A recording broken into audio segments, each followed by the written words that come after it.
iman dalam Yesus Tuhan, Kau yang memberi kemenangan. Ku bersorak, ku bersorak, haleluya, sungguh besar, come on. Sungguh besar Kau Tuhanku, Engkau merisau hidupku. Ku berdiri dengan iman, iman dalam Yesus Tuhan, Kau yang memberi kemenangan. Ku bersorak merayakan, terpujilah Engkau Raja segala raja. Haleluya.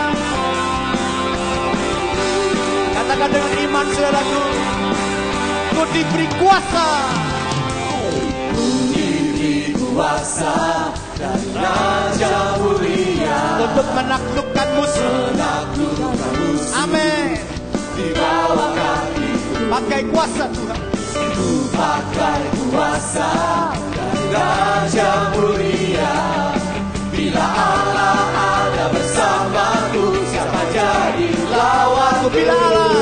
Bila Allah ada bersamaku, siapa jadi lawanku? Bila Allah haleluya bersamaku, siapa jadi lawanku? Sungguh besar Kau Tuhanku, Engkau merisau hidupku. Ku berdiri dengan iman, iman dalam Yesus Tuhan, Kau yang memberi kemenangan.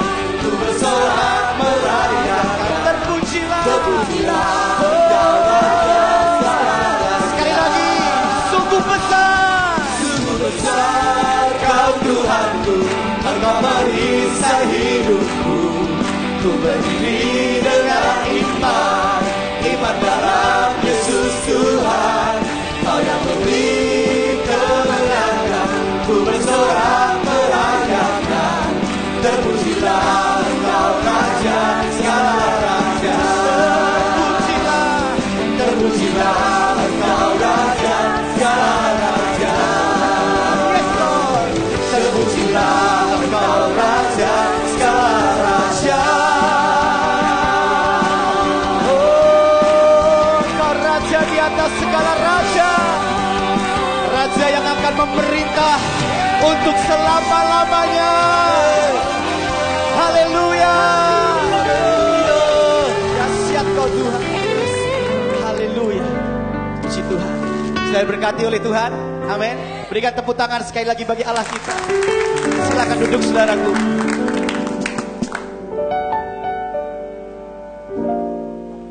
Puji nama Tuhan. Kita akan persiapkan persembahan kita saudaraku. Persembahan perpuluhan saudara. Dan mungkin juga ada persembahan-persembahan khusus korban syukur kepada Tuhan. Mari kita persiapkan hati kita sebelum kita memberi kepada Tuhan. Kita akan berdoa. Nanti Pak Fendi akan berdoa bagi kita. Terima kasih Tuhan. Yes, Tuhan. Terima kasih Tuhan untuk pagi ini. Tuhan, sungguh luar biasa Engkau Tuhan bagi hidup kami. Penyertaan-Mu selama-lamanya Tuhan untuk bagi hidup kami Tuhan. Terima kasih untuk waktu ini Tuhan. Kami akan memberikan Tuhan persembahan kami, perpuluhan kami Tuhan. Tuhan, ini biar keluar dari hati kami yang terbaik Tuhan. Yang terbaik kami memberi padamu Tuhan. Tuhan, ajar setiap umat-Mu, gereja-Mu Tuhan, supaya kami terus mempersiapkan hati untuk memberikan persembahan yang terbaik untuk Engkau. Yes Tuhan. Terima kasih Tuhan, berkati setiap tangan-tangan yang sudah memberi. Amin. Berkati setiap pekerjaan ladang Yes, anak-anak-Mu amin, Tuhan. Supaya benar-benar Tuhan Engkau terus mengadakan berkat-berkat-Mu Tuhan. Yes. Yang melimpah Tuhan atas Amin. umat-Mu, atas gereja-Mu Tuhan. Terima kasih Tuhan. Terima Tuhan persembahan kami ini Tuhan. Biar ini harum Tuhan di hadapan-Mu Tuhan. Terima kasih Tuhan. Hanya di dalam nama Tuhan Yesus kami ucap syukur dan berdoa. Haleluya. Amin. Yes, amin.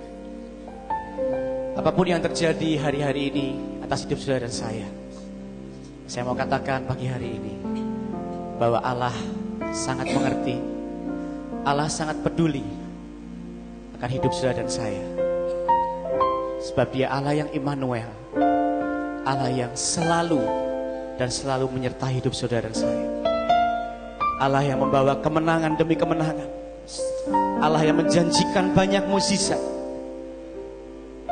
Allah yang menjanjikan hidup yang penuh damai sejahtera, sukacita, kemenangan di dalam Tuhan. Engkau mengerti, Engkau peduli hidup kami Tuhan. Banyak perkara yang tak dapat ku mengerti, mengapa harus terjadi di dalam kehidupan ini. Satu perkara yang ku simpan dalam hati, tiada sesuatu kan terjadi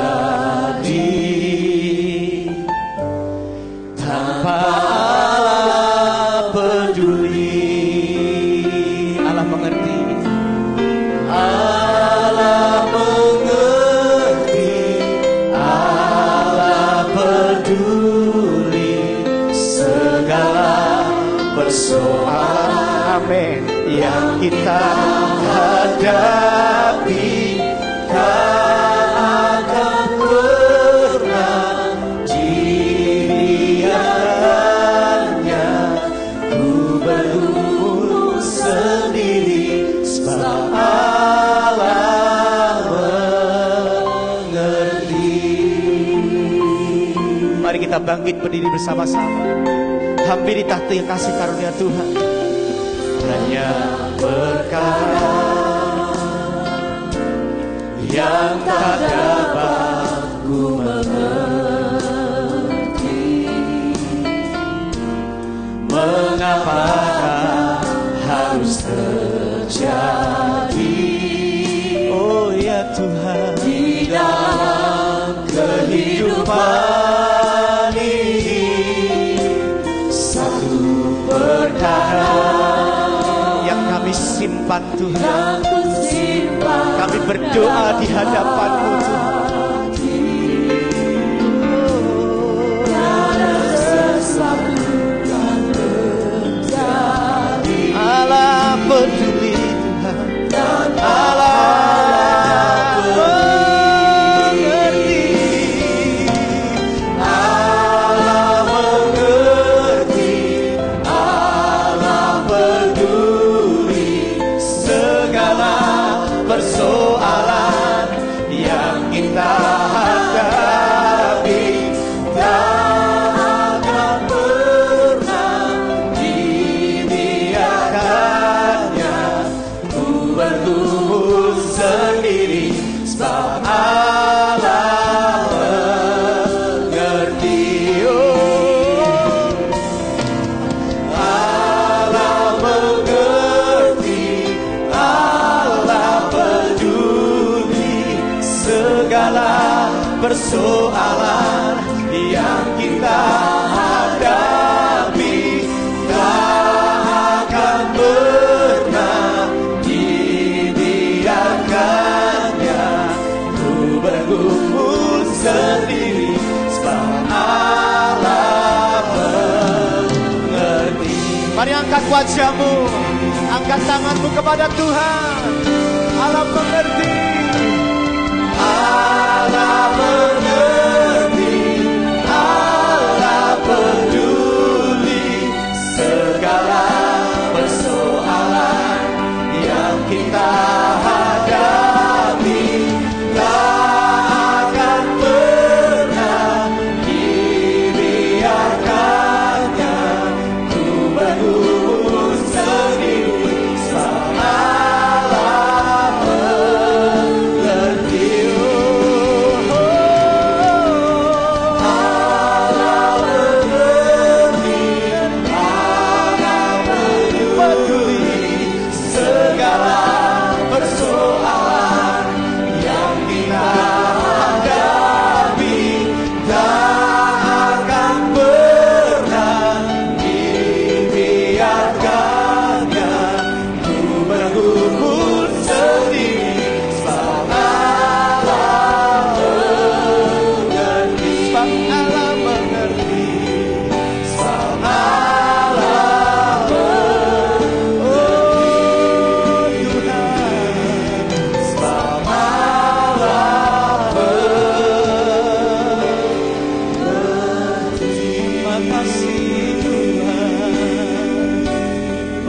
menyembah Tuhan.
Pasti terjadi Tuhan. Dalam nama Yesus ada kuasa yang dahsyat, ada kuasa yang besar Tuhan. Yesus, Yesus, ku berseru. Mari berseru. Yesus, Yesus, ku berserah. Yesus, Yesus, haleluya.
Kepercayaan kami Tuhan, Engkau Allah yang hidup, Engkau Allah yang bergerak di tengah-tengah kami.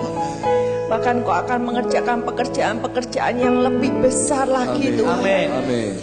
Terima kasih Tuhan, sungguh jiwa kami memuji Engkau. Kami bersyukur karena kami punya Allah yang besar. Terima kasih Tuhan, biar puji-pujian kami naik di hadapan-Mu Tuhan, menjadi persembahan yang harum. Terima kasih Tuhan, Kau tenangkan hati kami, tenangkan jiwa kami. Biar kami boleh mendengar suara-Mu, suara yang lembut itu berkata-kata kepada kami Tuhan. Karena kami memerlukan Engkau. Satu kata dari Engkau Tuhan sanggup mengubahkan hidup kami Tuhan. Kau buka telinga kami, buka mata kami, biar Engkau memulihkan kami. Terima kasih Roh Kudus, bekerjalah di tengah-tengah kami. Kau berkati setiap hamba-hamba-Mu yang sudah bertugas membawa jemaat-Mu masuk dalam hadirat-Mu. Semua hamba-hamba-Mu yang melayani Engkau. Dalam satu nama Tuhan Yesus Kristus. Haleluya. Amin.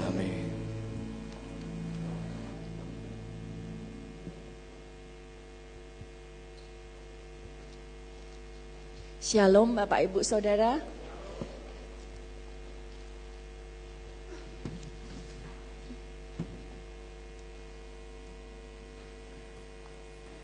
Puji Tuhan, Tuhan ingin memulihkan hidup kita, karena itulah rencananya pada akhir zaman ini Dia akan memulihkan gereja, memulihkan jemaat Tuhan, menjelang kedatangannya untuk menjemput gereja yang bersinar, yang sempurna di hadapan Tuhan.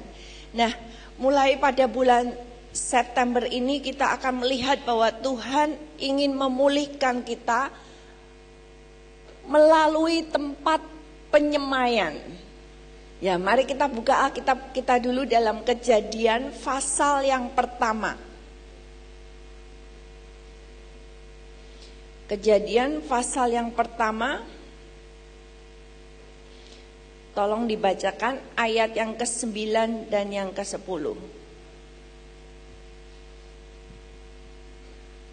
Kejadian pasal 1 ayat 9 dan 10. Berfirmanlah Allah, hendaklah segala air yang di bawah langit berkumpul pada satu tempat, sehingga kelihatan yang kering, dan jadilah demikian. Lalu Allah menamai yang kering itu darat, dan kumpulan air itu dinamainya laut. Allah melihat bahwa semuanya itu baik. Amin. Jadi kita lihat di sini di dalam Kejadian pasal pertama ini tentang Allah menciptakan langit dan bumi. Tetapi kita lihat di ayat yang kedua dikatakan bumi belum berbentuk dan kosong, gelap gulita menutupi samudra raya. Jadi kemungkinan pada waktu itu sebelum Allah menciptakan kembali, bumi waktu itu sudah menjadi tidak baik, ya. Dikatakan formless, jadi tidak berbentuk. Kemungkinan dirusak oleh iblis. Nah, setelah itu mulai dari ayat 3 Tuhan memulihkan, Tuhan menciptakan. Dia membuat susunan di tata surya kita. Dia membuat segala sesuatu yang diciptakan itu mempunyai keteraturan, susunan. Yang pertama Tuhan memulihkan dengan dia berkata jadilah terang. Karena waktu itu buminya gelap gulita. Dan Tuhan berkata jadilah terang, maka terang itu jadi. Dan sungguh ini bisa digambarkan sebagai kehidupan kita, saudara. Kehidupan kita yang tidak berbentuk, tidak beraturan, penuh dengan gelap gulita. Kadang-kadang kita tidak bisa berpikir, ya, karena pikiran kita sudah tidak tahu mau kemana. Masalah begitu banyak. Tetapi di sini kita bisa melihat bahwa Tuhan itu ingin memulihkan saudara dan saya. Tuhan ingin membawa terangnya bersinar di dalam hidup kita. Terang Tuhan yaitu kebenaran itu bersinar dalam hidup kita. Kemudian setelah terang Tuhan menciptakan yang namanya memisahkan air yang di atas dengan air yang di bawah. Jadi ketika kita mau diproses oleh Tuhan, air itu menggambarkan orang banyak. Kalau nanti saudara bisa baca sendiri di dalam kitab Wahyu, ketika naga itu berperang dengan wanita, air itu melambangkan orang banyak. Jadi ketika kita mau dipisahkan oleh Tuhan melalui prosesnya, kita bisa menjadi air yang di atas, yang memberi berkat, memberi kehidupan.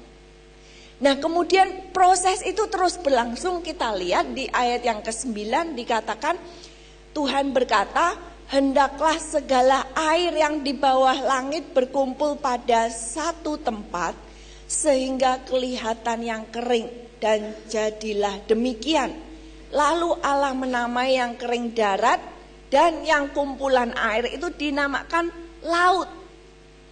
Kita lihat di sini Tuhan yang menyuruh bahwa air itu berkumpul bersama di satu tempat, sehingga ada perbedaan antara laut dengan darat.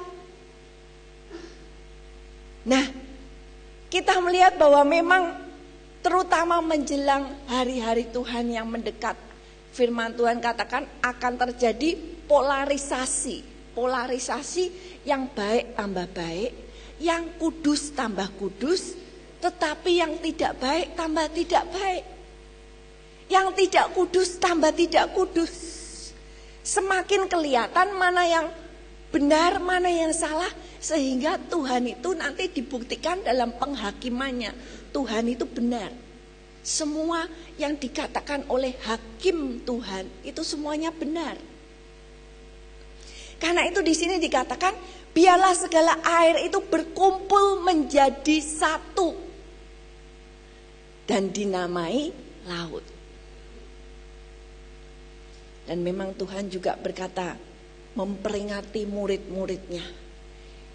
Ingat ya, biar kamu juga kuat, karena semua bangsa, semua orang akan membenci engkau karena namaku.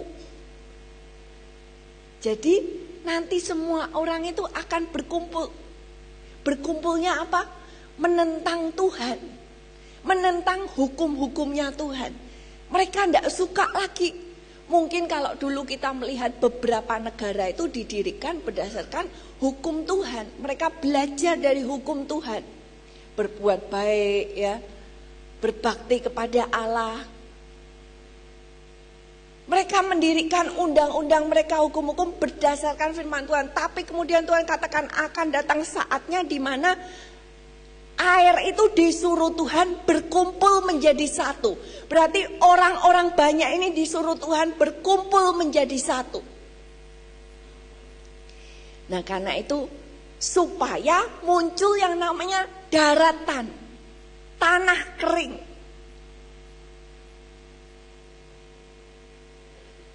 Nah, mari kita mau melihat bahwa di sini ada perpisahan yang dilakukan oleh Tuhan. Tuhan memisahkan air dengan darat. Mari kita mau dipisahkan untuk menjadi domba-dombanya Tuhan. Karena Tuhan akan terbukti bahwa dialah yang benar. Tuhan itu yang benar. Nah, pagi hari ini kita mau melihat bagaimana tanah yang dipisahkan dari laut itu menjadi tempat yang berguna. Tanah yang dipisahkan, oke, air banyak berkumpul jadi satu, kemudian ini menjadi tanah. Dari tanah ini, dari daratan ini, jadilah tempat di mana tumbuh-tumbuhan bisa tumbuh. Manusia bisa mendapatkan makanan. Coba saudara-saudara pikir, makanan itu didapat dari mana? Ya dari tanah. Semua hewan-hewan mencari makanan dapatnya juga dari tanah. Jadi tanah ini menjadi tempat yang luar biasa. Saudara kalau pikirkan tanah dijual berapa saudara? Tanah itu paling 1 truk harganya orang tidak keberatan. Tapi begitu tanah itu menghasilkan buah-buahan, harganya lain saudara. Harga buah dengan harga tanah lain. Tapi saudara bayangkan, tanah yang kelihatannya tidak berharga, dari tanah itu bisa keluar buah, bisa keluar beras, bisa keluar sayur-sayuran. Lah luar biasa toh saudara. Jadi di dalam tanah itu sangat penting sekali. Ada seorang ibu yang dia mulai berkebun ya saudara. Dia mulai berkebun, menanam berbagai macam di perkebunannya.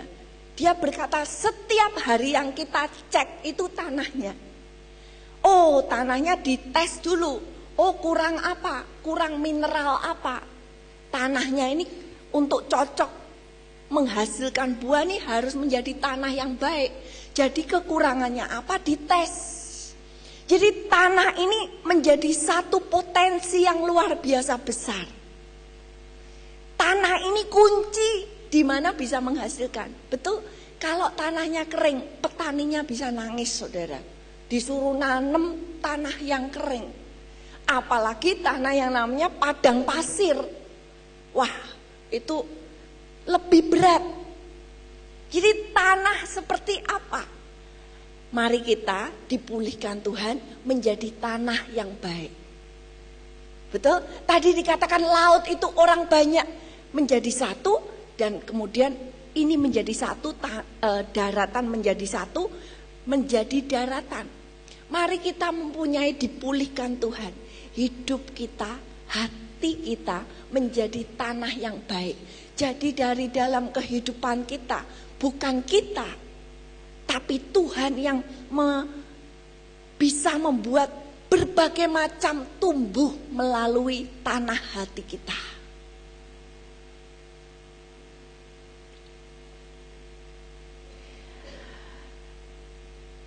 Pagi hari ini kita mau belajar dari satu tokoh Alkitab. Bagaimana kita mau berkehendak menjadi hidup yang berguna. Jadi kita mau punya keinginan dulu. Kita berkehendak hidup kita ini mau menjadi berguna bagi orang. Ya mari kita buka dalam Roma pasal yang ke-7. Kita baca mengenai kehidupan Rasul Paulus.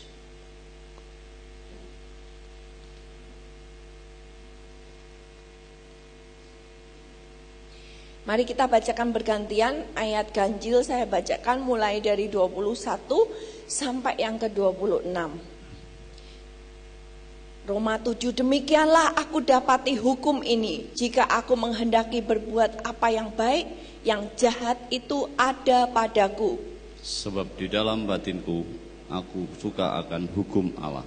Tetapi di dalam anggota-anggota tubuhku aku melihat hukum lain yang berjuang melawan hukum akal budiku dan membuat aku menjadi tawanan hukum dosa yang ada di dalam anggota-anggota tubuhku. Aku manusia celaka, siapakah yang akan melepaskan aku dari tubuh maut ini? Syukur kepada Allah oleh Yesus Kristus Tuhan kita. Jadi dengan akal budiku aku melayani hukum Allah, tetapi dengan tubuh insaniku aku melayani hukum dosa. Saya lanjutkan pasal 8 ayat yang pertama. Demikianlah sekarang tidak ada penghukuman bagi mereka yang ada di dalam Kristus Yesus. Roh yang memberi hidup telah memerdekakan kamu dalam Kristus dari hukum dosa dan hukum maut. Amin. Jadi di sini kita membaca, saudara, salah satu penulis yang menulis begitu banyak buku di dalam Perjanjian Baru, yaitu Rasul Paulus. Dari tulis-tulisannya kita bisa mengenal kehidupan Rasul Paulus. Kenapa kok Tuhan membuat Rasul Paulus itu menjadi boleh kita kenal begitu dalam? Saudara bayangkan kalau buku Alkitab kita ini cuma tulisannya pendek, bukunya pendek. Kita mengenal penulisnya hanya cuma sedikit. Mungkin kita ngomong, oh iya itu dipakai Tuhan, dia bisa, wah hidupnya orang yang terpilih, orang yang kudus. Karena kita cuma tahu sedikit. Tapi ketika kita membaca tulisan Rasul Paulus, kita bisa melihat kehidupannya secara lebih penuh. Bahwa di dalam kehidupannya Rasul Paulus mempunyai perjuangan, pergumulan di dalam hidupnya. Rasul Paulus cukup terbuka, saudara. Dia mengatakan apa pergumulannya. Bukan dia berkata, oh aku ini rasul tidak punya pergumulan. Tidak. Dia katakan, aku bergumul di dalam hidupku karena aku ini ingin melakukan yang baik, tetapi aku dapati di dalam tubuhku ini ada hukum dosa yang menguasai anggota tubuhku. Kepengennya ngajak berbuat dosa. Tapi mari kita mau lihat pagi hari ini bahwa kehidupan Paulus ini menjadi tanah yang subur bagi Tuhan. Melalui satu orang ini buah-buah dihasilkan begitu banyak. Karena dia punya tanah hati yang baik. Tanah yang baik bisa menghasilkan 100 kali lipat. Mari kita pagi hari ini pun mau mempunyai tanah hati yang baik. Dipulihkan Tuhan. Nah, tujuan khotbah pagi hari ini yaitu kita memohon pertolongan Tuhan. Supaya dapat melakukan yang baik dan berguna. Jadi tanpa pertolongan Tuhan, saudara dan saya tidak bisa. Seperti dikatakan di sini, oh hukum-hukum dosa di dalam tubuhku ini yang maunya berbuat dosa seringkali mengalahkan hukum akal budiku. Jadi pikirannya tidak jalan, saudara. Betul? Kalau sudah marah, ya daging ini marah, orang bisa menjadi tidak bisa mikir. Omongannya ngomong hal-hal yang kemudian dia, loh sesali, kenapa aku kok ngomong seperti itu?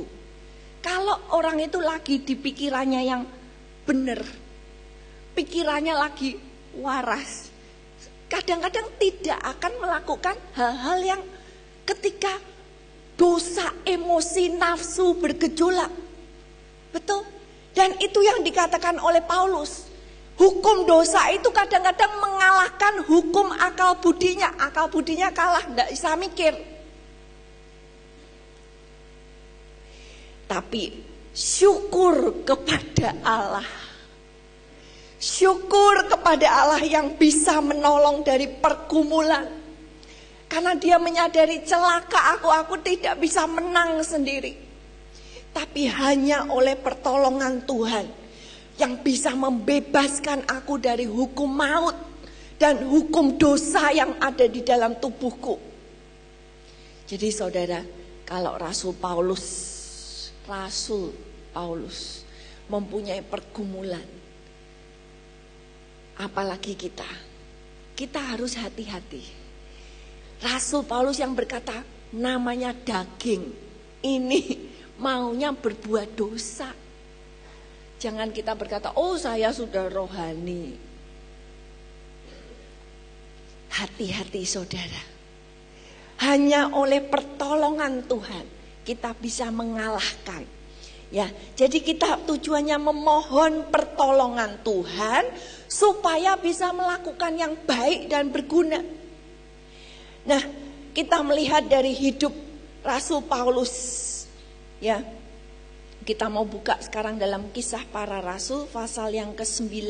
Bagaimana Paulus ini berubah dari hidupnya yang dulu menjadi seseorang yang berubah. Mari kita bacakan di sini. Kita bisa bacakan bergantian ayat-ayat ini. Dari ayat yang pertama sampai yang ke-12 saya bacakan ayat yang ganjil.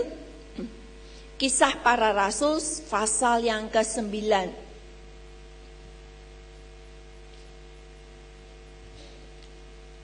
Sementara itu berkobar-kobar hati Saulus untuk mengancam dan membunuh murid-murid Tuhan. Ia menghadap imam besar dan menulis surat kuasa daripadanya untuk dibawa kepada majelis-majelis Yahudi di Damsyik, supaya jika ia menemukan laki-laki atau perempuan yang meninggalkan jalan Tuhan, ia menangkap mereka dan membawa mereka ke Yerusalem.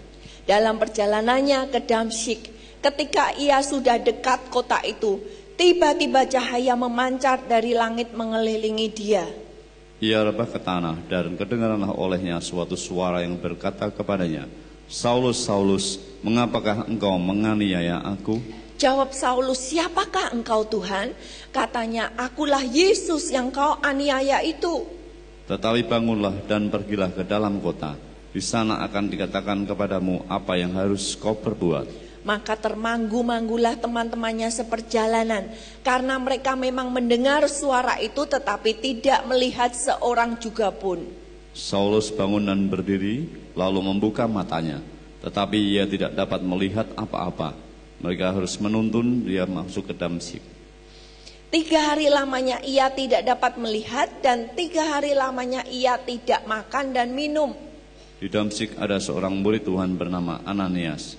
Firman Tuhan kepadanya dalam suatu penglihatan. Ananias, jawabnya, ini aku Tuhan. Firman Tuhan, mari pergilah ke jalan yang bernama Jalan Lurus, dan carilah di rumah Yudas seorang dari Tarsus yang bernama Saulus. Ia sekarang berdoa. Dan dalam suatu penglihatan ia melihat bahwa seorang yang bernama Ananias masuk ke dalam dan menumpangkan tangannya ke atasnya, supaya ia dapat melihat lagi. Amin. Jadi kita melihat kisah pertobatan Saulus yang kemudian namanya berganti menjadi Paulus. Kita melihat di sini bahwa hidup Saulus ini satu hal yang kita lihat, dulunya dia itu berasal dari lingkungan imam-imam, pemimpin-pemimpin rohani yang tidak suka kepada ajarannya Tuhan Yesus.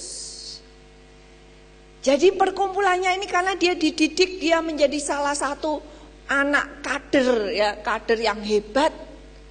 Dia tidak suka dengan orang-orang pengikut Kristus. Karena itu dia mengejar mereka, ingin membunuh mereka. Jadi kita melihat di sini dimulai dari hidupnya.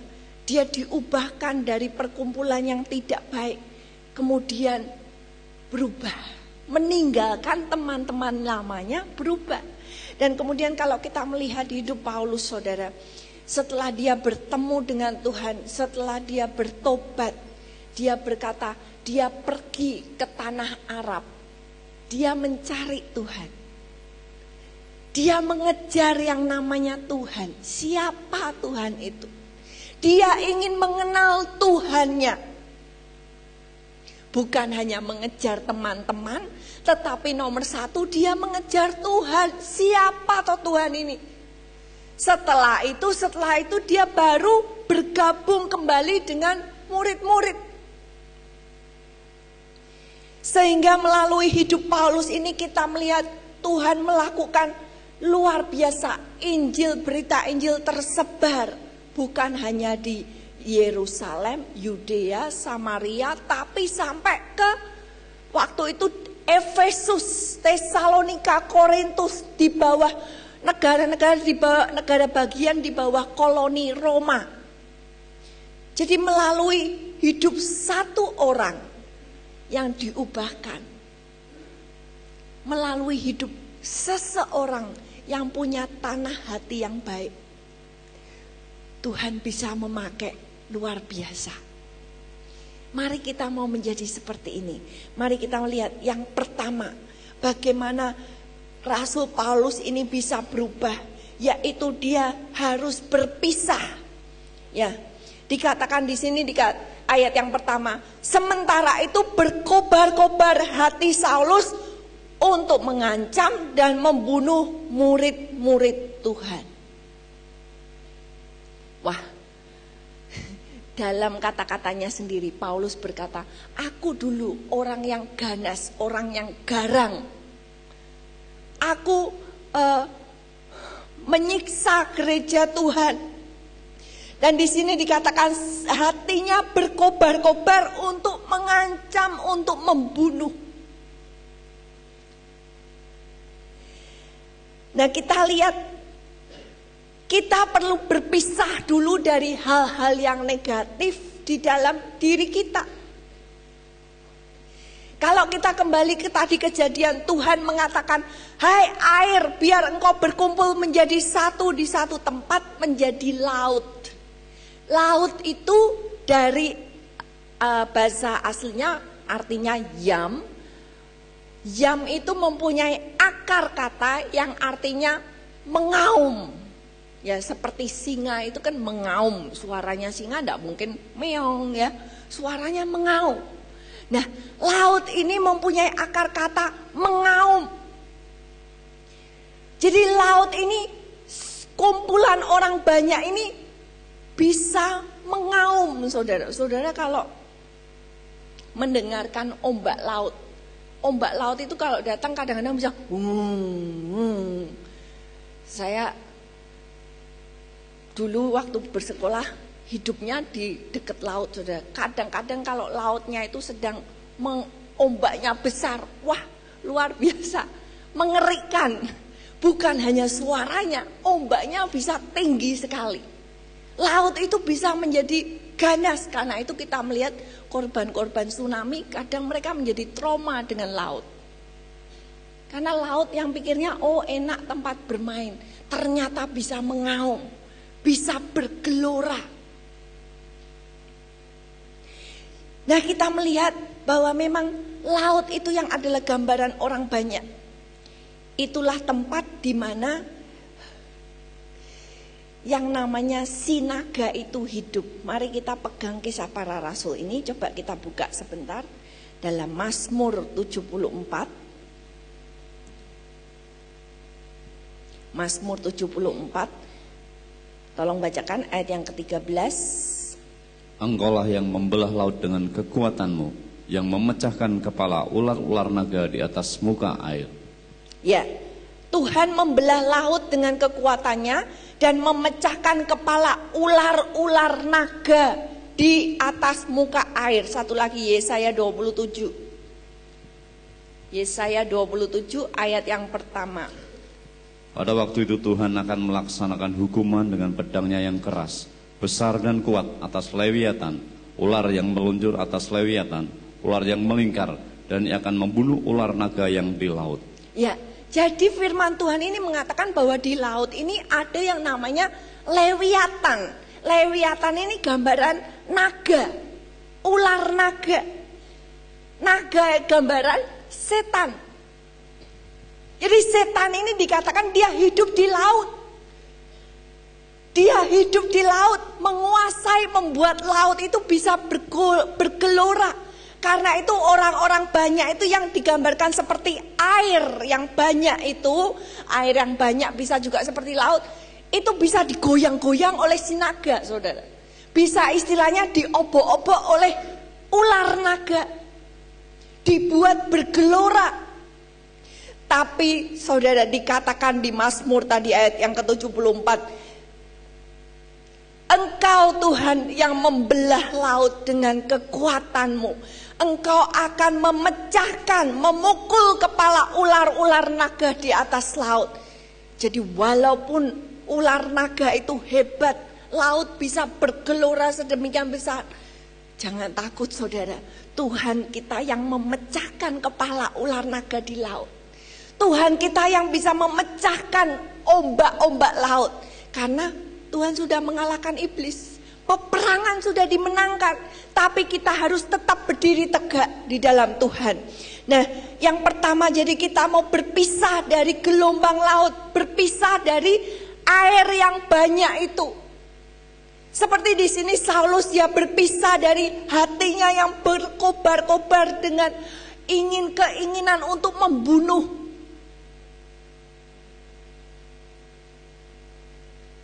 Dan di sini Saulus yang dia berkobar-kobar hatinya, dia bisa berubah.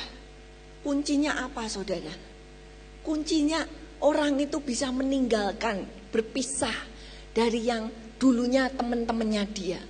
Dulunya dia sukai. Kuncinya apa? Orang itu kok bisa berubah? Karena di sini ya, Tuhan Yesus menampakkan diri kepada Saulus. Dan Saulus melihat Tuhan. Melihat yang benar itu. Jadi kunci kalau saudara dan saya berani meninggalkan hal-hal yang kelihatannya enak. Hal-hal yang kelihatannya ya ini teman-teman saya. Atau meninggalkan TV, meninggalkan internet. Yang dilakukan orang-orang banyak dari hal-hal negatif di dalam hidup kita. Kuncinya kalau kita melihat ada sesuatu yang benar. Kita melihat bahwa Tuhan Yesus itu yang benar. Selama kita bisa melihat, bertemu dengan Tuhan, tidak ada satu orang pun yang bertemu Tuhan, melihat wajahnya, tidak diubahkan oleh Tuhan. Ketika mereka bertemu dengan Tuhan, pertemuan, perjumpaan dengan Tuhan, itu mengubahkan hidup kita, mengubahkan siapa kita. Sehingga Saulus berkata, dia berani berkata, aku meninggalkan semua yang di belakangku, semuanya itu aku anggap sampah. Karena aku melihat ada sesuatu yang lebih berharga yang aku mau kejar. Saulus dulu orang yang pinter, orang yang pendidikannya luar biasa. Istilahnya ke sekolah yang elit, saudara. Dia lulusan dari sekolah yang hebat. Tapi dia tinggalkan semuanya itu. Karena dia melihat ada yang benar. Ada seorang hamba Tuhan, John Sung. Dia mengenal Tuhan. John Sung ini hebat saudara. Dia tidak ngerti bahasa Inggris. Dia pergi ke Amerika, mengejar pendidikan, belajar bahasa sampai dia bisa beberapa bahasa. Padahal dia sekolah dan bekerja. Wah, hebat sekali. Tapi ketika dia mengenal Tuhan, teman-temannya sampai berkata, kamu ini gila John Sung. Sampai apa saudara? Dimasukkan rumah sakit jiwa. Padahal ini orang brilian, orang yang brilian. Tapi karena dia mengenal Tuhan sampai dia dimasukkan rumah sakit jiwa. Dan ketika dia akhirnya keluar kemudian kembali ke negara Tiongkok, dia berkata Tuhan, dia mengenal Tuhannya. Sampai dia sebelum sampai sertifikat ijazah-ijazahnya yang sudah doktor. Zaman dulu doktor itu jarang saudara. Ya, itu betul-betul orang-orang yang hebat yang bisa sampai jadi doktor. Sebelum sampai dia buang semuanya itu ke laut. Padahal papa mamanya yang sudah menantikan sekian lama mengharapkan wah anakku bisa jadi sekarang bisa jadi orang yang hebat. Itu semua sama Johnson dibuang sertifikatnya, ijazahnya dibuang. Dan dia memberikan hidupnya bagi Tuhan. Karena dia bertemu melihat sesuatu yang ini yang benar, ini yang lebih mulia. Sehingga rela meninggalkan hal-hal duniawi. Mari kita juga mau berpisah dari air yang banyak. Kalau dunia ini berkata, oh enggak apa-apa, semua orang juga melakukan. Hati-hati saudara. Tuhan, firman Tuhan tetap tidak berubah. Kebenaran Tuhan juga tetap tidak berubah. Bukannya yang, oh dulu enggak boleh, sekarang boleh. Ya karena semua orang melakukan.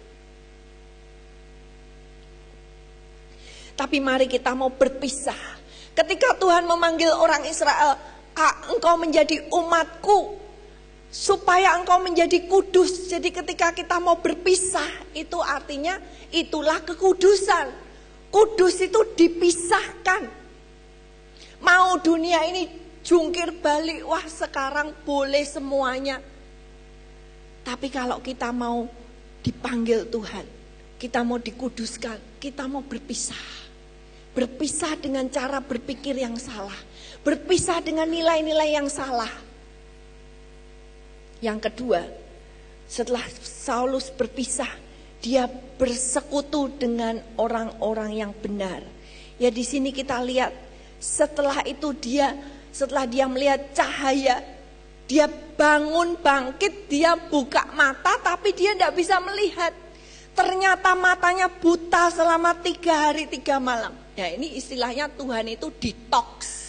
Ya, Tuhan itu mau memutarbalikkan, mengubah pikirannya. 3 hari tidak bisa melihat dan Saulus tidak mau makan, tidak mau minum. Dan kemudian Tuhan mengirim seseorang yang namanya Ananias. Ananias itu artinya Tuhan berlaku ramah. Tuhan mempunyai anugerah. Siapa yang mau dapat anugerahnya Tuhan? Wah, saya rasa kita semua butuh anugerahnya Tuhan. Betul?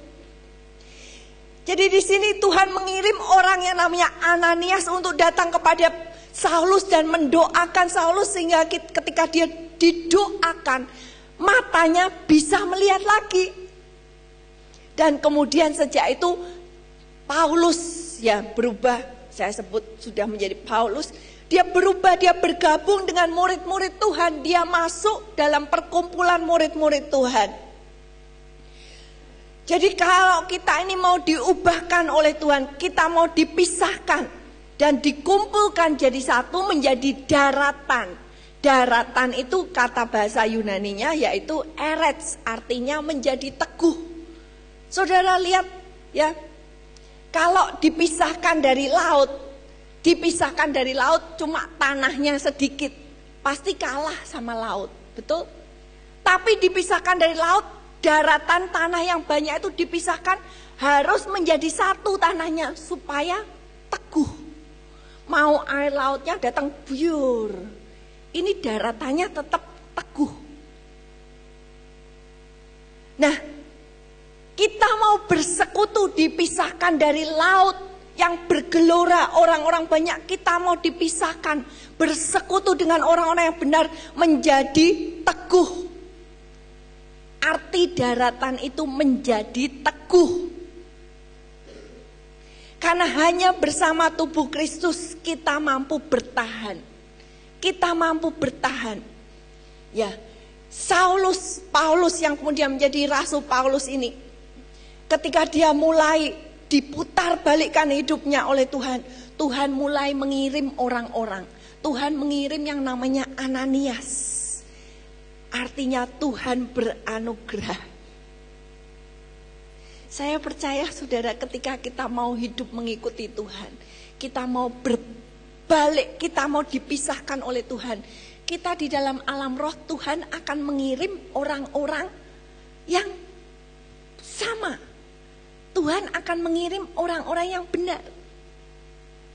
Saudara tahu, orang yang tidak benar, rohnya itu tidak benar, tidak suka kumpul sama orang yang benar, betul? Karena perbuatannya lain. Wah, kamu tidak sejalan sama kita, wes tidak usah kumpul. Kalau yang rohnya sama, mereka suka kumpul bareng. Yuk kita ke sana. Bahkan dikatakan di dalam kitab Amsal, orang yang tidak benar itu tidak ada apa-apa sekalipun dia tidak senang sama orang yang benar. Karena rohnya sudah lain. Tapi ketika kita mau bersekutu dengan yang benar, maka Tuhan akan mengirim orang-orangnya datang, ya, untuk menguatkan kita di dalam persekutuan. Dan kalau kita lihat dalam hidup Rasul Paulus, di dalam setiap surat-suratnya, saudara bisa melihat walaupun Rasul Paulus ini kemungkinan besar secara sejarah dikatakan dia tidak menikah, tapi dia mempunyai teman-teman seperjuangan, teman-teman seperjalanan. Kemanapun dia pergi, dia pasti menyampaikan salam. Saudara pernah baca di kitab-kitabnya, saudara pikir ngapain toh ini disebutkan salam kepada si A, salam kepada si B, salam kepada si C, salam dari ini, sampai disebutkan satu-satu, saudara. Nggak usah, mbok ya cuma ngomong salam dari semuanya, sekian. Enggak, Rasul Paulus sebutin namanya satu-satu, dari ini, dari ini, dari ini. Karena bagi dia persekutuan itu penting. Persekutuan itu penting. Bahkan dia berkata, biar engkau sehati, satu pikiran, ya, satu jiwa. Karena kita perlu teman-teman untuk kita bisa berdiri teguh. Orang-orang yang berada dalam kesesakan, dalam kesukaran, tahu apa artinya teman, betul? Kalau susah sendiri, itu beratnya lebih berat, saudara. Tapi ketika ada teman yang datang menanggung bersama, menjadi lebih ringan. Ketika ada kesaksian orang-orang yang masuk di dalam konsentrasi camp konsentrasi. Ketika mereka kehidupan di camp konsentrasi itu yang begitu berat. Ketika mereka sendirian, jauh lebih berat. Tapi ketika mereka tahu ada temanku di sini, satu camp dengan saya, yang juga punya iman yang sama, itu membuat mereka punya kekuatan, mereka bisa bertahan. Kita melihat di negara-negara yang dimana mereka tidak diperbolehkan untuk beribadah, mereka sungguh-sungguh mencari teman-temannya. Kita melihat di negara Cina, ketika mereka berkumpul, mereka selalu berkumpul karena penting punya teman, penting untuk bersekutu. Sendirian kita tidak bisa menghadapi dunia ini. Karena itu betapa pentingnya saudara dan saya ikut Komsel, berkomunitas, hidup di dalam komunitas. Bukan cuma datang kebaktian habis itu pulang. Tapi ketika kita masuk di dalam komunitas, kita akan dijaga, bertumbuh bersama. Kita sebagai tubuh Kristus dikatakan, kita semua ini merupakan bagian-bagian tubuh, dikumpulkan jadi satu.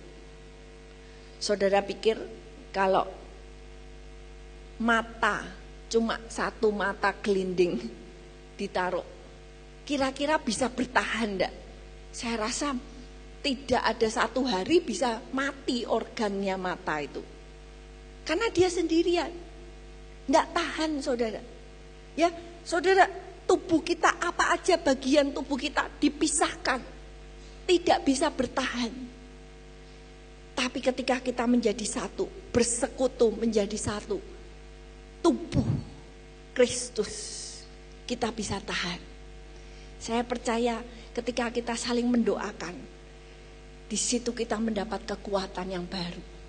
Karena itu betapa perlu jemaat mendoakan para pemimpin gereja, mendoakan gembala, mendoakan penatua. Karena kita perlu satu dengan yang lain, saudara, untuk kita bisa tetap teguh sampai dengan akhirnya. Kita perlu bersatu, saling mendukung, saling menjaga. Yang terakhir kita melihat dari kehidupan Rasul Paulus, bukan hanya dia mau dipisahkan dan bersekutu dengan yang benar. Yang terakhir yaitu dia mau yang namanya berserah untuk menjadi tanah hati yang baik.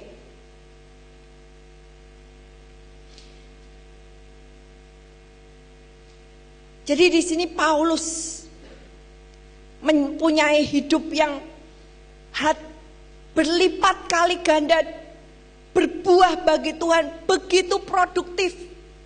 Saudara bisa bayangkan Saulus yang dulunya begitu jahat, ingin membunuh, ingin menaruh, masukkan orang di penjara. Saudara dan saya bisa bayangkan orang yang kehidupannya kayak gini akhirnya seperti apa. Tapi dia mau diubah oleh Tuhan. Hidupnya mau diubah. Dia menjadi tanah hati yang baik, sehingga dia mempunyai hidup yang berguna bagi orang lain. Kalau dulu orang takut dengan yang namanya Saulus, wah kita sudah dengar nama ini orang yang begitu mengerikan. Tapi hidupnya diubah menjadi orang yang berguna bagi orang, yang membawa keselamatan bagi banyak orang. Dan bagaimana dia bisa mempunyai hidup yang berguna? Coba kita buka 1 Korintus 15.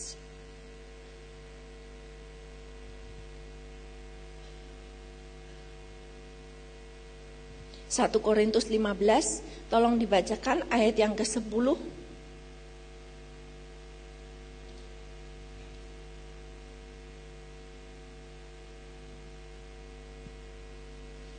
Tetapi karena kasih karunia Allah, aku adalah sebagaimana aku ada sekarang. Dan kasih karunia yang dianugerahkannya kepadaku tidak sia-sia. Sebaliknya aku telah bekerja lebih keras daripada mereka semua. Tetapi bukannya aku, melainkan kasih karunia Allah yang menyertai aku. Amin. Dia berkata, Paulus berkata, aku sebagaimana aku ada sekarang, itu karena kasih karunia Tuhan. Itu semuanya hanya karena anugerah Tuhan aku bisa berubah. Dan aku bisa bekerja lebih keras daripada yang lain. Kita bisa melihat kehidupan Rasul Paulus ini seperti lilin yang menyala sampai habis. Mungkin kita bisa perkirakan Rasul Paulus ini mati sekitar umur 60-an. Karena dia bekerja keras, saudara. Dia pergi ya ke tempat-tempat, ke kota-kota memberitakan Injil. Hidupnya terus jalan. Dan di kota-kota itu dia dianiaya, dimasukkan penjara, dicambukin, dilempari batu. Hidupnya hidup yang berat. Tapi hidupnya begitu menyala bersinar bagi Tuhan, membawa buah yang luar biasa. Sampai Alkitab kita Perjanjian Baru ini sebagian besar tulisan daripada Rasul Paulus. Dan dia berkata, anugerah Tuhan itu yang membuat aku bisa menjadi sebagaimana aku ada. Dan aku bisa bekerja demikian keras karena anugerah Tuhan yang bekerja di dalam aku. Jadi kuncinya saudara-saudara dan saya bisa berbuah, kita bisa berguna bagi orang ketika kita punya anugerah Tuhan di dalam hidup kita. Saya akan bacakan satu ayat lagi, Galatia pasal yang kedua. Galatia 2 ayat 19. Paulus berkata, sebab aku telah mati oleh hukum Taurat, untuk hukum Taurat, supaya aku hidup untuk Allah. Aku telah disalibkan dengan Kristus, namun aku hidup, tetapi bukan lagi aku sendiri yang hidup, melainkan Kristus yang hidup di dalam aku. Dan hidupku yang kuhidupi sekarang di dalam daging adalah hidup oleh iman dalam Anak Allah yang telah mengasihi aku dan telah menyerahkan dirinya untuk aku. Aku tidak menolak kasih karunia Allah. Amin. Jadi di sini Rasul Paulus mempunyai hidup yang berserah. Dia bukan hanya mau dipisahkan, dia bukan hanya mau bersekutu, tapi dia mau berserah. Ketika orang itu mau berserah kepada Tuhan, hidupnya diberikan kepada Tuhan. Kepada Tuhan bukan hanya 10%. 10% kita ke gereja, ya Tuhan, jatahnya Tuhan cuma hari Minggu ke gereja. Kalau suruh komsel, sudah sibuk, tidak ada waktu. Tapi ketika kita memberikan hidup kita kepada Tuhan, Rasul Paulus memberikan hidupnya bukan hanya 10%, 30%, 50%, bukan hanya itu, dia memberikan seluruh kehidupannya. Dikatakan, aku sudah mati bagi diriku, bukan lagi aku yang hidup, tetapi Kristus yang hidup di dalam aku. Hidupnya seluruhnya diberikan kepada Tuhan. Berserah total kepada Tuhan untuk Tuhan memakai seluruh kehidupannya. Dan kenapa dia bisa memberikan hidupnya begitu, istilahnya memberikan hidupnya seluruhnya?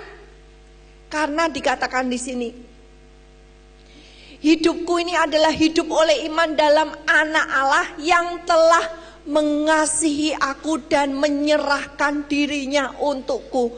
Kenapa Rasul Paulus bisa mempunyai hidup yang berserah? Karena dia mengalami yang namanya kasih Tuhan. Dia mengenal yang namanya kasih Tuhan. Orang yang dulunya garang, orang yang dulunya jahat, tapi ketika dia mengenal yang namanya kasih Tuhan, hatinya berubah, saudara. Hidupnya berubah. Ada orang-orang, saya sendiri secara pribadi saya melihat dengan mata saya sendiri. Orang yang dulunya hidupnya jahat, narkoba, masuk keluar penjara. Tapi ketika kasih Tuhan masuk mengubahkan. Matanya pun lain, saudara. Melihat orang bisa melihat dengan baik. Dan di dalam matanya mengalir kehidupan yang baru. Kunci daripada hidup Paulus yang berani diserahkan untuk Tuhan, yaitu karena dia mengalami kasih Kristus. Rasul Paulus yang berkata, siapa yang bisa memisahkan kita dari kasih Kristus? Kesesakan, penindasan, penganiayaan, kelaparan, tidak punya baju, atau penguasa-penguasa, malaikat-malaikat, semuanya tidak akan dapat memisahkan kita dari kasih Kristus. Saudara, kalau tahu Kristus yang menyerahkan dirinya untuk aku. Saya kalau punya teman, saudara, mungkin saya kasih barang, ya, temennya begitu baik, begitu dekat, mungkin kasih barang yang baik, betul? Tapi banyak enggak temen yang bisa ngasih kalung, emas, cincin, berlian? Ada enggak saudara pernah dikasih sama teman saudara? Kemungkinan yang ngasih itu suami atau istri, betul? Karena sudah dekat. Jadi dikasihnya lebih bagus.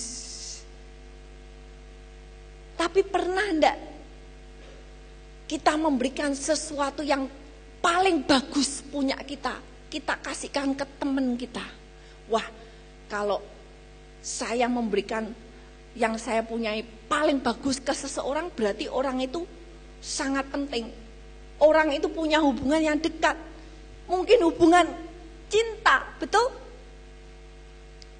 Tapi Tuhan Yesus, saudara, Tuhan Yesus memberikan kepada kita yang terbaik yang dipunyai oleh Tuhan. Dia bukan hanya memberikan barang, tapi dia memberikan anaknya sendiri. Ada yang mau di sini memberikan anaknya? Kalau orang tua yang baik, orang tua yang sayang sama anaknya, tidak mungkin ngasih anaknya. Tapi Tuhan karena cintanya kepada dia, kepada kita semua, bukan hanya memberikan barang-barang, bukan memberikan berkat, tetapi yang pertama kali dia berikan, yaitu anaknya sendiri. Karena itu Rasul Paulus berkata, kalau Allah yang tidak menyayangkan anaknya sendiri, bukankah dia tidak akan memberikan semua yang dia punya juga untuk kita? Anaknya saja diberikan, apalagi yang lain-lain dia pasti akan berikan.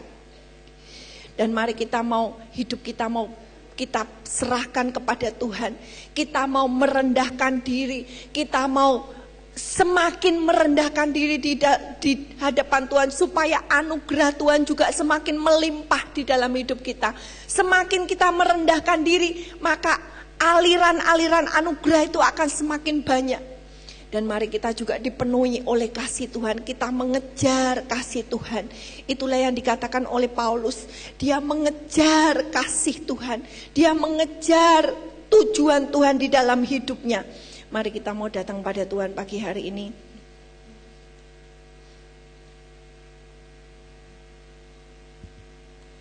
Mari hidup kita mau kita berikan kepada Tuhan. Mari kita mau berikan hati kita menjadi tanah hati yang baik. Mari kita semua bangkit berdiri di hadapan Tuhan.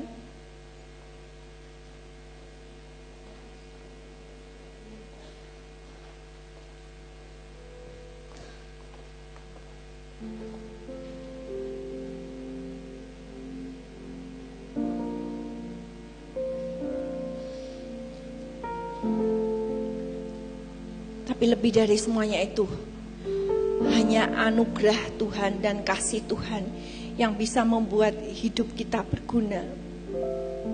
Besar anugerah-Mu, berlimpah kasih-Mu, semakin hari semakin bertambah. Besar anugerah-Mu Tuhan. Ku ada sebagai mana ku ada, berdiri menghadap tatamu Bapa. Semua karena anugerah. Semua karena anugerah-Mu yang tak selamatkan.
Tuhan.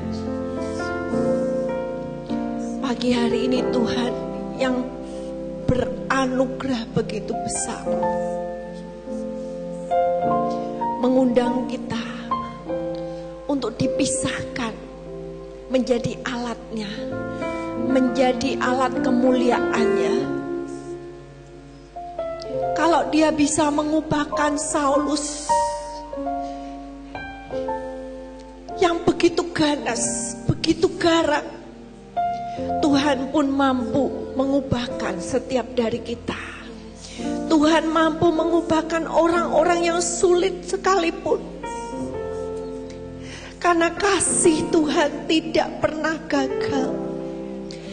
Kasih-Nya sanggup menjangkau.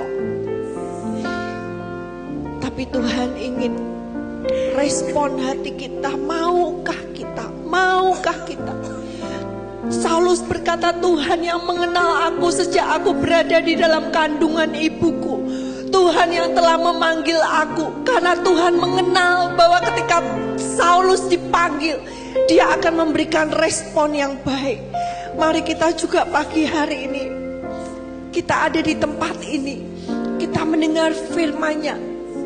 Biar panggilan Tuhan itu sampai ke hatimu. Biar engkau mau merelakan hatimu, memberikan dirimu berserah. Cari. Mari kita pagi hari ini kita merindukan anugerah Tuhan, mencari anugerah-Nya, karena hanya dengan anugerah-Nya hidup kita bisa berguna. Mari kita menjangkau, meminta anugerah Tuhan di dalam hidup kita, meminta kasih-Nya Tuhan, supaya anugerah itu semakin besar di dalam hidup kita. Mari kita nyanyikan lagu ini sekali lagi. Ku ada sebagaimana ku ada, berdiri menghadap tahta-Mu Bapa. Selamatkanku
anak-anak-Mu yang ada di tempat ini Tuhan, kami boleh memberikan diri kami lebih lagi kepadamu, supaya anugerah-Mu yang berlimpah itu semakin mengalir di dalam hidup kami Tuhan. Amen.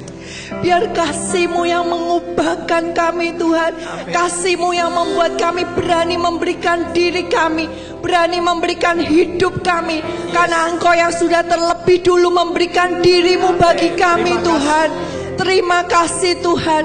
Tuhan, biar Kau pakai Tuhan, Kau berikan hati-hati kami ini semua menjadi tanah-tanah hati yang baik Tuhan. Hati-hati yang keras Kau jauhkan dari kami Tuhan. Kau gantikan dengan hati yang hancur, hati yang remuk, hati yang lembut Tuhan. Terima kasih Tuhan. Biar bukan hanya di tempat ini Tuhan, tetapi ketika kami pulang, kami menjalani hari-hari kami, anugerah-Mu terus mengejar kami, kasih-Mu terus mengejar kami Tuhan, sampai kami berserah penuh ke dalam tangan-Mu Tuhan. Terima kasih Tuhan, kami percaya di tangan-Mu, dengan kuasa-Mu hidup kami boleh berguna bagi orang-orang Tuhan. Hidup kami boleh berguna bagi kerajaan-Mu. Seperti firman-Mu berkata, kami boleh menjadi seperti bintang-bintang yang bersinar bagi kemuliaan-Mu Tuhan. Terima kasih Tuhan, terima kasih. Kami serahkan seluruh hidup kami ke dalam tangan Roh Kudus, biar Engkau yang terus mengerjakan hidup kami. Terima kasih Tuhan, di dalam satu nama Tuhan Yesus Kristus. Haleluya. Amin. Amin. Yang diberkati Tuhan, mari berikan tepuk tangan bagi kemuliaan nama Tuhan. Anugerahnya ajaib, anugerahnya sempurna. Bapak Ibu Saudara, mari kita akan memberikan persembahan bersama-sama. Para pelayan Tuhan bisa mempersiapkan diri. Dari kemuliaan sampai kepada kemuliaan.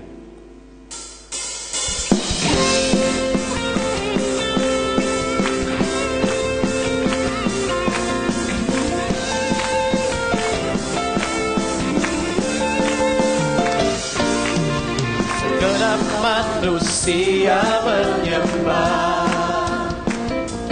menyembah indah kemuliaan-Mu Bapa. Kami dari kegelapan, untuk nyatakan sungguh Kau Yesus yang terhebat.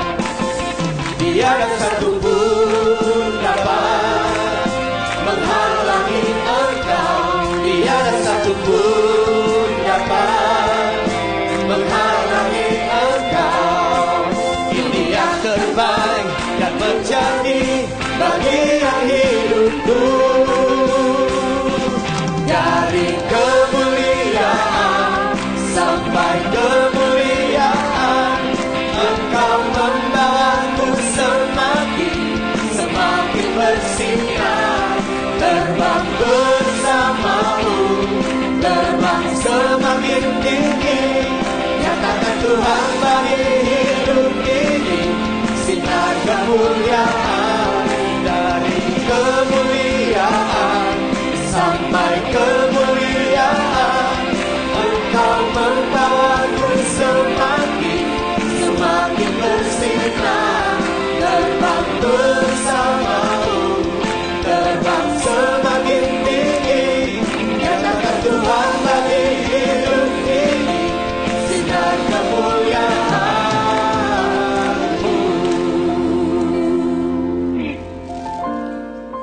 Biarlah firman-Mu menjadi benih yang subur dan bertumbuh, bahkan berbuah Tuhan. Kami mohonkan berkat atas hamba-Mu Ibu Pendeta Silvera Subakti Tuhan. Berkat kesehatan yang daripada-Mu, hikmat yang daripada-Mu Tuhan. Semakin rahasia firman-Mu semakin banyak diungkapkan melalui hamba-Mu ini Bapak. Berkati suami dan anak-anaknya Tuhan. Kau pakai untuk melayani lebih semakin indah di mata-Mu Tuhan. Terima kasih Bapak. Kami serahkan persembahan kami ke dalam tangan-Mu Tuhan, menjadi persembahan yang berkenan dan untuk memperlebar kerajaan-Mu di muka bumi ini Tuhan. Kami serahkan di dalam nama Tuhan kami, Tuhan Yesus. Haleluya. Amin. Pagi hari ini mungkin ada dari Bapak Ibu Saudara yang baru pertama kali hadir di tempat ini. Kalau ada, dengan rendah hati kami minta bisa mengangkat tangannya.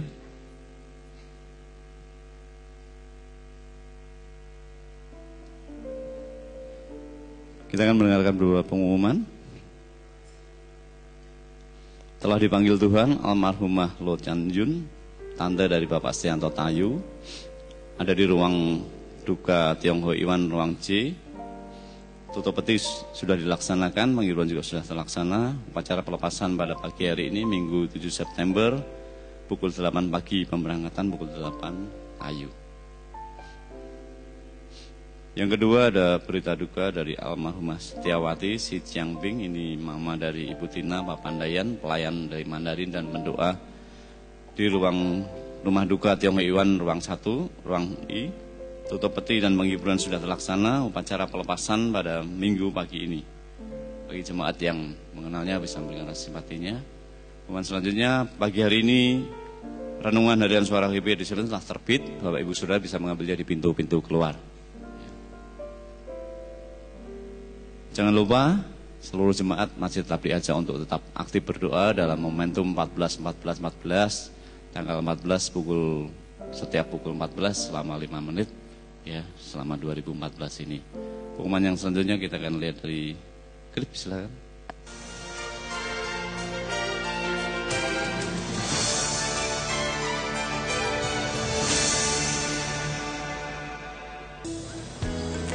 Shalom keluarga Alfa Omega, apa kabar? Pastinya tetap luar biasa. Bersama saya Natalia, berikut beberapa informasi sepekan ke depan yang menarik untuk kita simak. Hadirilah doa malam Selasa yang diadakan Selasa 9 September pukul 6:30 malam di GBT Kristus Alfa Omega Gajah Mada lantai 6, dilayani oleh Pendeta Sundoro Yahya.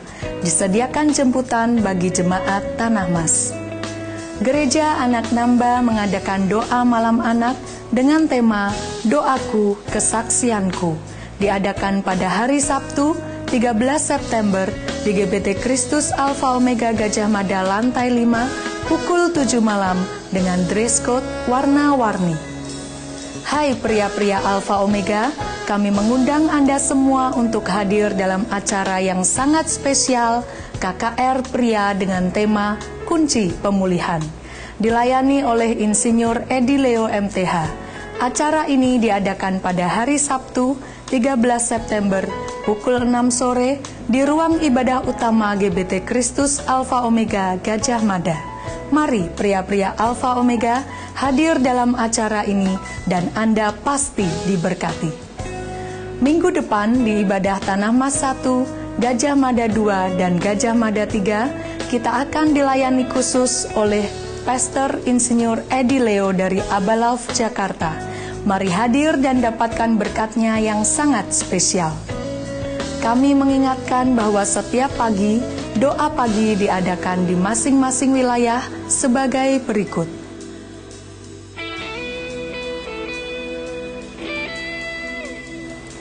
Doa puasa dan kesembuhan diadakan setiap hari Sabtu pukul 8 sampai 12 siang di lantai 6 GBT Kristus Alfa Omega Gajah Mada.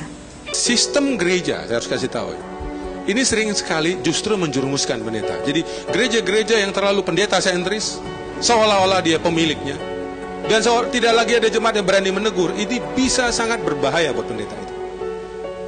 Dapat dipesan DVD-nya di toko buku Alfa Omega, Lokakarya, Seminar, dan KKR Pastor Conference dengan tema-tema berikut ini: Keluarga Ilahi, Pendidikan Anak dalam Keluarga, Pola Ilahi Hubungan Suami Istri, Pelayanan dan Keluarga, Perceraian dan Pernikahan Ulang, Seks yang Menyimpang, Dilema-dilema dalam Keluarga, serta Menjadi Wanita yang Inspiratif.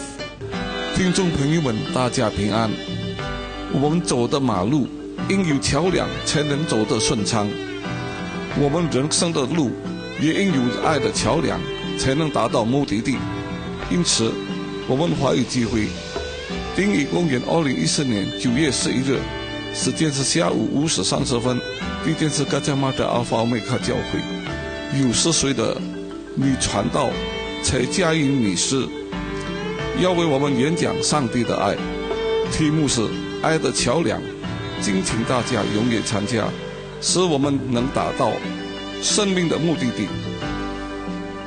Hadirilah ibadah Mandarin yang diterjemahkan dalam bahasa Indonesia Kamis 11 September pukul 5:30 sore di GBT Kristus Alfa Omega Gajah Mada, lantai 6. Dilayani oleh Evangelis Megawati Yisrael MTH dari Surabaya dengan tema Jembatan Kasih. Hadirilah ibadah pendalaman Alkitab yang diadakan setiap hari Jumat pukul 5:30 sore.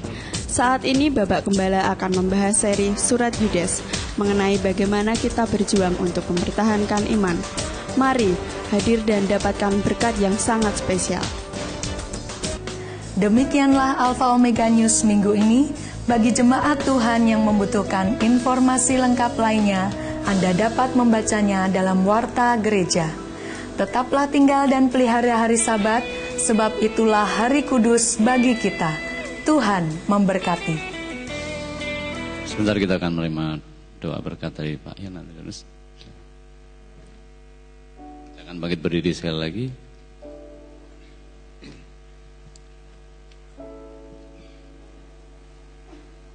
Kami menundukkan diri di hadapan Tuhan setelah kami menerima firman yang menghidupkan kami, supaya kami berpisah dari hal-hal yang tidak benar untuk kami bisa berguna di hadapan Tuhan. Biarlah kami akan terus tingkatkan persekutuan kami, bukan hanya pada hari Minggu saja, tetapi juga pada hari-hari yang lain kami dapat Tuhan beribadah kepada Tuhan. Kami menyerahkan saudara-saudara kami dalam tangan Tuhan yang membutuhkan doa. Kami berdoa untuk Ibu Esther Warsono, biarlah Engkau pulihkan dari segala kelemahannya. Kami berdoa untuk Ibu Febe di Papua yang akan melahirkan anak yang kedua. Kami mohon pertolongan Tuhan. Kami berdoa untuk Ibu Yesika yang saat ini menderita sakit kista. Kami menyerahkan juga dalam tangan Tuhan. Ibu Maria Hadi, kami menyerahkan dalam tangan Tuhan supaya Engkau tetap memulihkan Tuhan. Kami berdoa juga untuk jemaat Tuhan yang hadir hari ini yang menderita sakit. Kami meletakkan tangan kami di tempat kami sakit. Tuhan, kami percaya ada kuasa yang menjamah.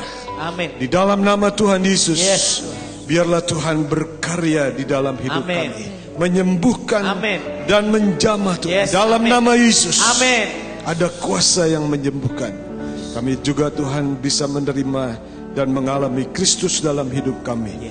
Kami berdoa untuk Ibu Elita, Engkau pulihkan rumah tangganya.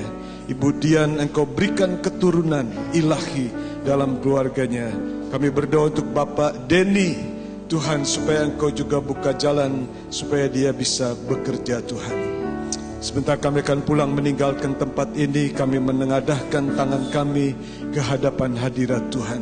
Saudaraku, pulanglah dengan berkat damai sejahtera dari Bapa kita di sorga. Kasih sayang dari Tuhan kita Yesus Kristus dan persekutuan Roh Kudus menyertai keluarga saudara, menyertai pekerjaan saudara, menyertai sekolah saudara, menyertai segala usaha yang saudara lakukan. Tuhan memberkati engkau, Tuhan melindungi engkau, Tuhan menyinari engkau dengan wajahnya dan memberikan kasih karunia. Tuhan menghadapkan wajahnya kepadamu dan memberikan damai sejahtera mulai hari ini sampai Tuhan Yesus datang. Di dalam nama Tuhan Yesus Kristus kami menerima berkat ini. Kita yang percaya mengatakan amin. Shalom. Shalom, shalom, damai Allah turun ke atasku sekarang. Shalom, shalom, damai Allah sekarang dan selamanya. Seperti sungai yang mengalir lembut ke bersih, seperti burung merpati damai surgawi. Shalom, shalom, shalom, diberkatilah kau sekarang. Berkat atas nama Bapa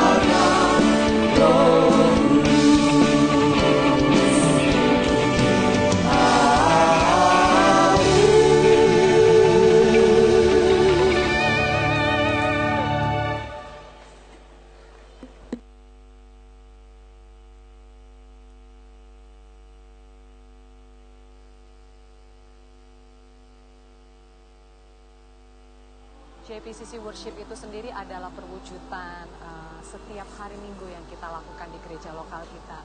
Dan setiap teman-teman yang terlibat di JPCC Worship kali ini adalah teman-teman yang setiap minggunya memang mereka melayani di kebaktian gereja lokal kami.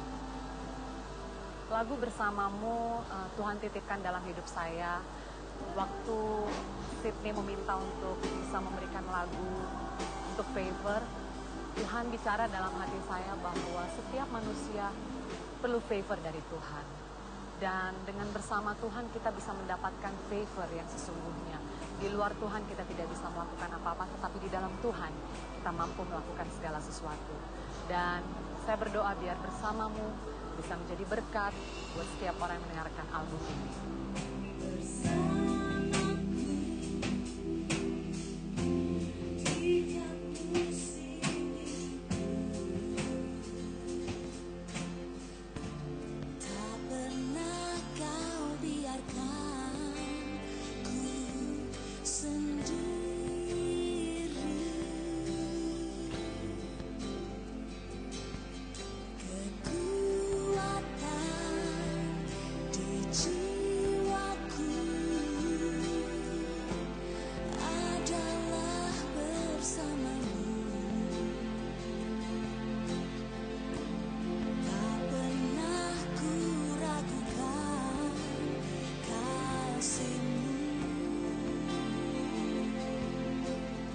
Suara bersamamu.